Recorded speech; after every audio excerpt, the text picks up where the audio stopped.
Нұр-Сұлтан қаласы полиция департаменті биылғы жылы 21 және 30 маусым аралығында отбасында зорлық-зомбылыққа жол жоқ атты республикалық акция өткізеді. Бүгін Нұр-Сұлтан қаласы полиция департаментінің қызметкерлері Аружан сауда ойын-сауық орталығында ақ лента атты акцияны өткізуді бастады.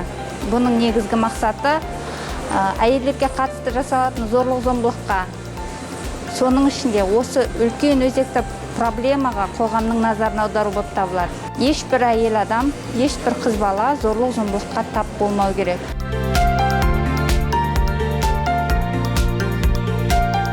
Мен осы ақ лентаны тағу себебім қазіргі таңда әйел адамдар мен қыз-келіншектерді зорлық-зомбылыққа қарсы себепті мен осы ақ лентаны қолдаймын.